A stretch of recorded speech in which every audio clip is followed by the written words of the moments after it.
What avoidance can't admit they miss when you go no contact.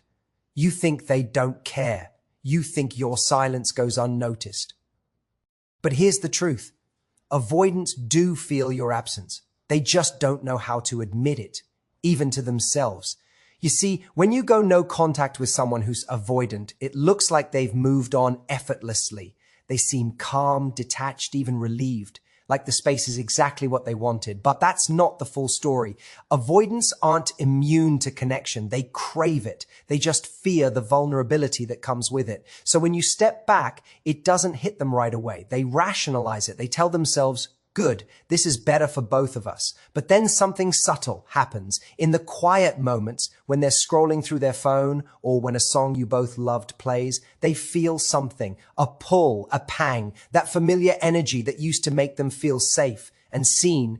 They'll never say it out loud, but what they actually miss isn't just you. It's how you made them feel, your consistency, your warmth, the emotional space you created where they didn't have to perform. And when that disappears, the calm they thought they wanted suddenly feels a lot like emptiness. No contact doesn't just make you disappear. It makes them face the reality they've been avoiding, that closeness is scary. But isolation isn't peace either. So don't confuse their silence with indifference. For some people, missing you doesn't look like chasing you. It looks like trying not to think about you and failing. When someone with avoidant tendencies loses contact with you, it doesn't hit them the way it might hit you. In fact, at first, they might even feel lighter. There's this initial sense of relief, a quiet moment where they convince themselves that distance is what they needed all along. It's not because they never cared, but because closeness has always been a complicated experience for them. For avoidants, intimacy feels like standing too close to a flame. They crave its warmth, but they're terrified of getting burned. So when that warmth suddenly disappears, their first instinct is to justify it, to reframe it as peace. Finally, they tell themselves things aren't so intense. But time has a way of revealing what their defenses hide. Avoidants don't process emotions in real time. They process them in delay. What they can't admit, even to themselves, is that your absence begins to echo. At first, it's faint. A small moment here, a quiet reminder there. Maybe it's the empty space in their evening routine, the way no one checks in anymore, or the silence where your messages used to be. Slowly, the relief they felt starts to shift into something unfamiliar, something that feels suspiciously like missing you. Avoidants often live in emotional contradiction. On one hand, they value independence and self-reliance. On the other, they secretly long for connection, but one that feels safe, predictable, and pressure-free. When you were in their life, you likely gave them that sense of stability without realizing it. You were the emotional anchor that let them feel connected while still maintaining their autonomy. They didn't see it that way at the time, though. They just felt overwhelmed by the demands of closeness. It's only when you're gone that they begin to notice how much that connection regulated them. The tricky part is that avoidants rarely interpret this feeling as missing you. Instead, they might just feel restless, irritated, or strangely empty. They'll distract themselves, burying their attention in work, friends, or new experiences, but nothing quite hits the same. That quiet, safe energy you brought isn't easy to replace. They may not consciously admit it, but their mind starts to wander back to you. Not necessarily to the relationship, but to the sense of calm they felt in your presence. It's a slow, emotional unfolding, one that they often see every step of the way. Because of their fear of dependency, avoidants tend to rewrite the story in their heads. They might tell themselves that they're happier without the connection, that they're simply not built for deep emotional bonds, but deep down they feel the shift. The sense of emotional balance that once came easily now takes effort to recreate. They may even start to notice patterns, why they feel more anxious than usual, or why small things remind them of you. It's subtle, almost unspoken, but it's real. So when you go no contact, it's not that they don't feel anything, it's that their timeline for feeling is delayed. What feels like indifference is often just emotional lag, a protective mechanism kicking in to keep them from acknowledging what's really happening. They tell themselves they're fine until one day they realize they're not. By then, the space you created has already forced them to confront the very thing they've been avoiding all along, that even the most independent hearts still ache when they lose genuine connection. When an avoidant person misses you, what they truly long for isn't simply your physical presence or the conversations you shared. It's the feeling they had when they were around you. Avoidants often struggle to connect deeply because vulnerability feels unsafe. They were usually shaped by experiences that taught them closeness comes with risk, that love can demand too much, that opening up leads to disappointment, or that expressing needs makes them weak. So even when they meet someone who offers them warmth and consistency, their instinct is to protect themselves from feeling too dependent. But that doesn't mean they don't notice what that warmth does for them. When you were there, you gave them a kind of emotional safety that felt foreign yet comforting. You might not have realized it, but your patience, your steadiness, and the way you accepted them without pushing too hard created a sense of peace they rarely experience. To an avoidant, that kind of emotional safety is powerful because it allows them to feel connected without feeling trapped. They may never have said it out loud, but being around someone who didn't demand emotional performance, who didn't require them to constantly prove affection, gave them permission to breathe. It wasn't about constant reassurance or grand gestures. It was about the quiet comfort of being seen and not judged. You made closeness feel less like a threat and more like something they could handle. When that disappears, they notice it even if they can't name it. Avoidants are experts at minimizing their feelings, so when they start to miss you, they might frame it as missing your company, your humor, or your habits. But deep down, it's not those things. It's the feeling of emotional stability that came from your presence. It's how you made things less complicated, how your energy softened their edges without trying to change them. They miss how you could sit in silence with them and not make it uncomfortable. They miss how you created a sense of safety they couldn't quite explain. It's not that they need you to fix them, it's that being around you made them feel like they didn't need fixing in the first place. When that environment is gone, avoidants often try to recreate it through routine or distraction, but it's never quite the same. They'll notice the emptiness, but rather than reaching out, they'll try to suppress it. They might convince themselves that they're fine alone, but small moments will betray that story. A song that reminds them of you, a quiet evening that feels heavier than usual, the absence of the gentle energy they once took for granted. Emotional safety is not something avoidants find easily, and when it's gone, it leaves a noticeable void. The irony is that what they miss most is the very thing they often ran from, that sense of closeness and emotional intimacy. They long for the security you brought, the balance you offered, and the acceptance that didn't demand constant vulnerability. They miss how you could meet them where they were, without trying to pull them further than they were ready to go. In your presence, they felt understood, not exposed. And when that feeling is gone, no amount of independence can fully replace it. When you go no contact with an avoidant, something profound begins to shift beneath the surface. Not immediately, but gradually in the quiet spaces they can't easily fill. Avoidants are masters at distraction. They stay busy, they focus on routines, they chase hobbies, and they convince themselves they're fine without emotional closeness. But when the constant presence of someone who grounded them is gone, they're forced to face a mirror they've spent years avoiding. The stillness that no contact brings leaves no one else to project onto, no emotional dynamic to manage, and no one to subtly absorb their unspoken emotions. They're left alone with themselves. And for someone who has built their identity around avoiding emotional discomfort, that's unsettling. In the early days of distance, they might feel a sense of control. They tell themselves that space was what they wanted, that they can finally breathe.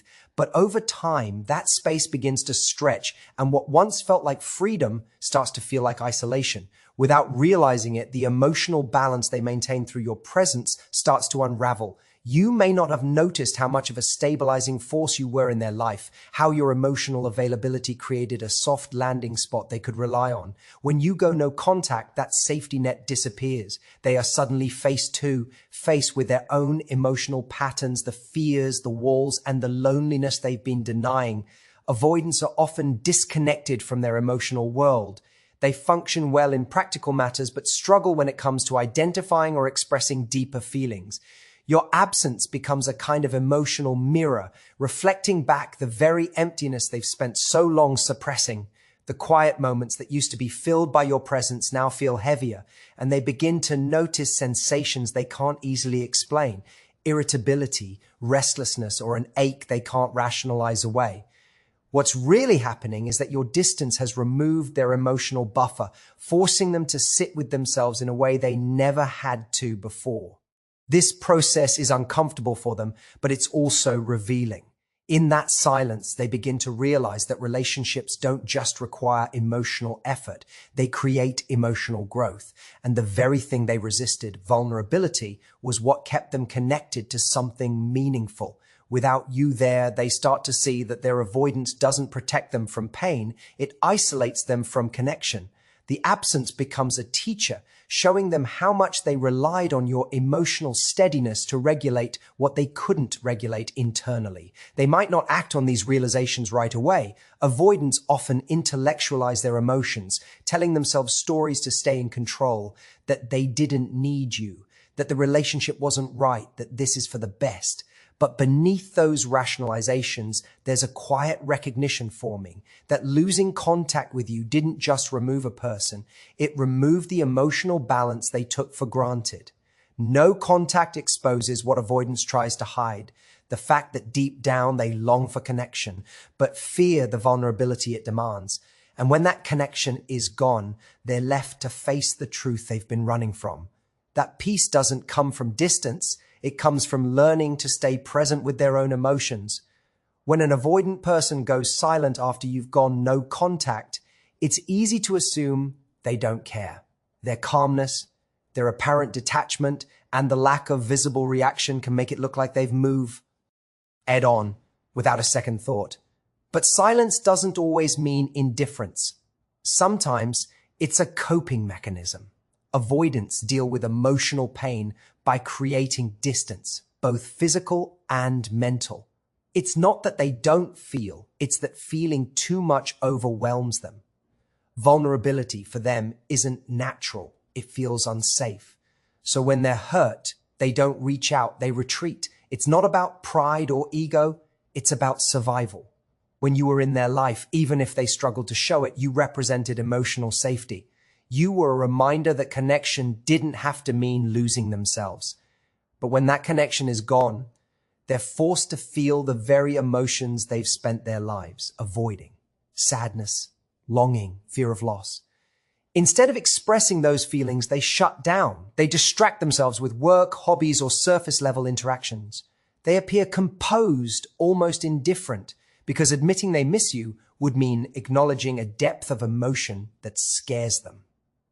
The silence you see on the outside is actually a defense mechanism working overtime on the inside. For avoidance, emotions don't come in floods. They seep through cracks. They often feel things in delayed waves, long after everyone else has moved on. So when you go no contact, the first wave might be denial. I'm fine. The second is rationalization. It wasn't working anyway. But eventually, when the distractions lose their power and the quiet moments settle in, a deeper awareness starts to surface. They begin to feel the absence in ways they can't easily explain. The missing text, the lack of check-ins, the loss of your emotional presence. They may not express it or even fully understand it, but it's there. This internal conflict is exhausting for them.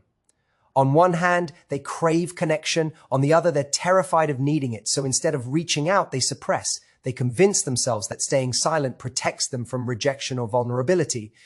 But the more they suppress, the heavier the emotions become. They might find themselves thinking about you at random times, replaying conversations, or wondering how you are, not because they want to admit they miss you, but because their mind can't fully shut down the attachment. Missing someone in silence is their version of coping, even if it looks cold from the outside. That's why it's so important to understand that silence doesn't equal a lack of emotion.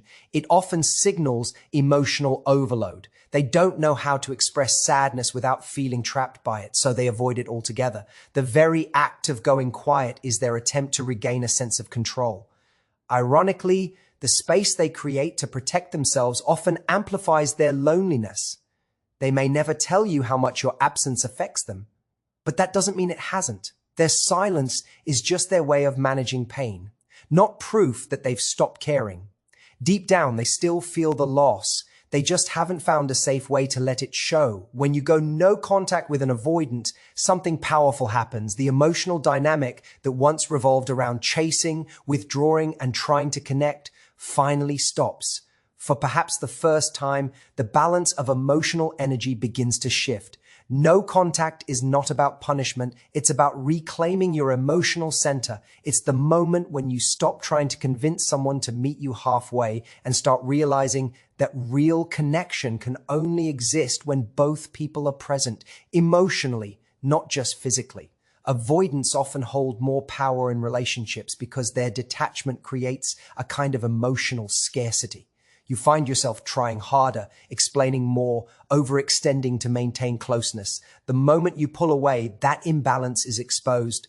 Avoidants thrive in control, not because they want to manipulate, but because control makes vulnerability feel less threatening. When you are available, they company. ULD managed the relationship on their terms. They could take space when they wanted, knowing you'd still be there when they returned. Your consistency became their safety net, and your patience kept the connection alive even when they emotionally withdrew. But when you go no contact, that sense of control disappears. Suddenly, they can't predict your reactions. They can't rely on your energy being there to soften the distance they create. The silence that follows doesn't just unsettle them. It forces them to confront the reality that intimacy isn't something they can manage alone. In that quiet space, they begin to see that connection is not a one-sided exchange of effort. For the first time, they experience what it feels like when you stop carrying the emotional weight for both of you. This can bring confusion and discomfort because it exposes their dependency on your emotional availability, something they may have denied for a long time. They start to realize that what they once interpreted as needing space wasn't really peace, it was avoidance. And your absence now highlights the cost of that pattern. No contact also gives you the clarity to see the dynamic for what it truly was. You start to notice how much of the relationship relied on your initiative, your reassurance, your understanding, your emotional labor. When you stop engaging, you break the cycle that kept the avoidant comfortable but emotionally distant. You reclaim the power that came from constantly trying to fix, explain, or wait. This balance shift doesn't just affect you, it impacts them deeply. The avoidant begins to sense that their silence no longer holds power. They may even feel a quiet panic beneath the calm exterior, a realization that they've lost the emotional anchor they once took for granted. The beauty of no contact is that it creates space for truth. It reveals whether the avoidant is capable of introspection, of recognizing their part in the disconnection, or whether they'll retreat further into avoidance. But regardless of what they do, the balance has already changed. You've shown that love and connection cannot thrive on emotional distance. They require mutual effort, mutual vulnerability, and mutual presence. No contact doesn't just protect your peace. It restores the natural order of emotional reciprocity that every healthy relationship depends on. When you step back from someone with avoidant tendencies, it's not an act of cruelty. It's an act of self-respect. You're not punishing them. You're giving both of you the chance to see clearly. For them, it becomes a mirror that reflects their fears, their patterns, and the cost of emotional avoidance. For you, it becomes a moment of empowerment, a reminder that love shouldn't require you to shrink, chase, or prove your worth. Avoidants often struggle to admit what they feel, and your absence might be the first time they're truly forced to face what connection meant to them. They'll miss the calm, the warmth, and the safety you brought, even if they never say it. But what matters most is that you understand your silence isn't empty. It's a boundary that speaks volumes. It says, I am no longer available for half-hearted love. I am no longer the only one holding emotional space. I deserve connection that flows both ways. In the end, going no contact isn't about making them realize what they've lost. It's about helping you remember what you deserve. It's about stepping out of an emotional loop that left you exhausted and stepping back into your power. Because healing doesn't come from being needed, it comes from being whole. And sometimes the most powerful thing you can do is to walk away with grace, knowing that your silence carries more truth than words ever could. So if you're in that quiet space right now, missing them, wondering if they ever think of you, trust that your absence is doing its work, not out of revenge, but out of respect. You're allowing space for clarity, accountability, and growth for them and for yourself. And whether they change or not, you've already taken the first step toward your own emotional freedom. Thank you for being here, for listening, and for choosing growth over comfort. Remember, walking away isn't weakness, it's wisdom. Protect your peace, honor your heart, and trust that real connection doesn't require chasing. It requires two people who are both ready to show up. Take care of yourself. You've earned that peace. And thank you for sharing this moment with me.